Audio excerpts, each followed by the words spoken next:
من اللحظة دي القصة ما كانتش مجرد ملف، وبعد بحث طويل كده نكون وصلنا لآخر حكايتنا. لكن الحقيقة كانت أعظم من أي سر.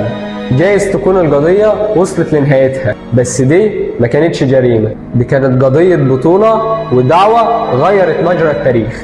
أبادير اللي سمع صوت ربنا وشافه بنفسه.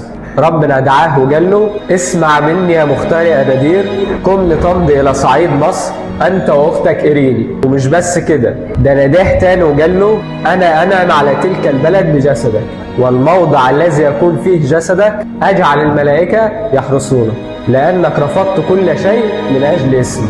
وأبادير كان مبارك جدا عند ربنا وبين الناس. حتى لما شافوا القديس أباكراجون قال أبادير: طوبى لك أكثر من كل الرجال، لأن الرب يسوع المسيح أبلغني أنك تجيء اليوم. من اللحظة دي القصة ما كانتش مجرد ملف، بقيت سيرة حب وأعظم قصص التاريخ.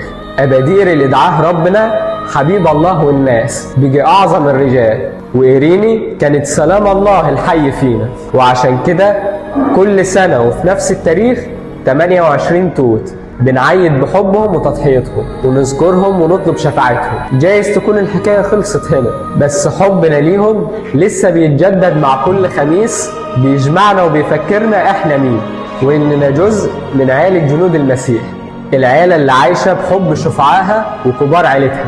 القضية خلصت، بس لسه في أصوات كتيرة لسه على الهامش. في كنيستي بدوب وبعيش محبوب، لو مهما يكون جوايا عيوب، وبعيش مرتاح مليان أفراح، لو يوم حسيت إن أنا مغلوب.